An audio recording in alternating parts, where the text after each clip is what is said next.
It has been 41 days since the refuge takeover began. Yeah, let's take a look at how all these events unfolded. It started on January 2nd. 300 people marched through Burns in support of two ranchers who were convicted of setting a fire on federal land. That happened in 2001 and 2006.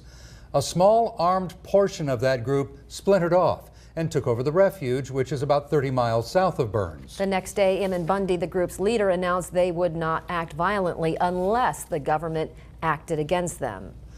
On January 5th, Bundy said they will not leave until local property owners have control over the refuge. After weeks holed up, the situation takes a deadly turn on January 26th. The Oregon State Police and the FBI stopped some protesters on a highway. One protester was shot dead after officers say he reached for a gun.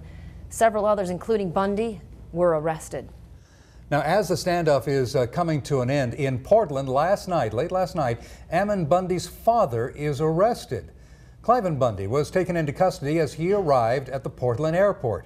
He's now facing charges in connection with another standoff. You might remember this one happened a couple of years ago back in Nevada that involved grazing fees on BLM land. We've heard in the past that Ammon Bundy, currently jailed in Portland, wants to go home to Idaho.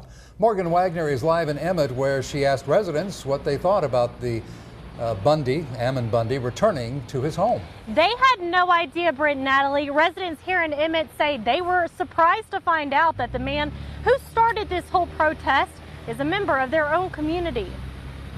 Known locally for its famous Cherry Festival, the community of Emmett is now on the national map because of one of its residents, leader of the Burns, Oregon protest, Ammon Bundy. I think he's done great stuff for this community and everything. What's going on is crap is what I think about it.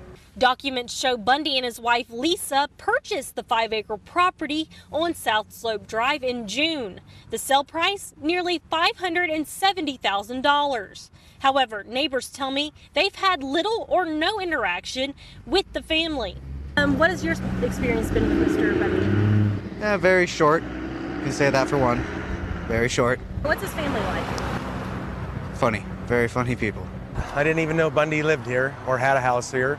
Residents also tell me having their community tied to such a controversial event hasn't been a bad thing.